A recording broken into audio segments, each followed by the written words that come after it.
সলিউশনটি করতে যাচ্ছি সেই প্রশ্নে এখানে উদ্দীপকে দেওয়া আছে দুইটি ধারা, একটি হচ্ছে সমান্তর ধারা এবং অপরটি গুণোত্তর ধারা। তো এখান থেকে ক নং প্রশ্ন বলা হয়েছে, এখানে আরেকটি ধারা দেওয়া আছে, এই ধারাটির কততম পদ 304 এটা বের করতে হবে। খ নং প্রশ্ন বলা হয়েছে সমান্তর ধারাটির সমষ্টি নির্ণয় করো, অর্থাৎ আমাদের 1 নং এ যে সমান্তর ধারা দেওয়া আছে এই ধারাটির সমষ্টি বের করতে হবে। এবং গ নং প্রশ্নে বলা হয়েছে গুণোত্তর ধারাটির প্রথম 10টি পদের সমষ্টি নির্ণয় করো, অর্থাৎ যে গুণোত্তর ধারা দেওয়া ছিল 2 নং এ এই ধারাটির সমষ্টি আমাদের নির্ণয় করতে হবে। তো চলো আমরা এর সমাধান এখন শুরু করতে যাচ্ছি। শুরুতেই ক নং প্রশ্নের সমাধান। ক নং প্রশ্নে দেওয়া আছে যে একটি সমান্তর ধারা যে 1 + 4 + 7 + 10 + এই ধারাটির কততম পদ 304। তো যেহেতু এটি একটি সমান্তর ধারা আমরা বুঝতে পারছি, কারণ প্রতিটি পদের পার্থক্য সমান, তাই আমি লিখেছি যে এটি একটি সমান্তর ধারা।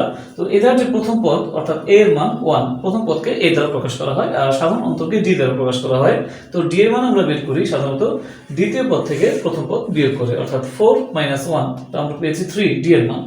তো এবারে যেহেতু আমাদেরকে কততম পদ 304 এটা বের করতে হবে, আমরা শুরুতে ধরে নিব যে ধারাটির n তম পদ হচ্ছে 304 ধরে নিলাম। তো এবারে n তম পদের জায়গায় আমরা বা দিয়ে সমান্তর ধারার n তম পদের যে সূত্র রয়েছে a + n - 1 * d এই সূত্রটি লিখেছি।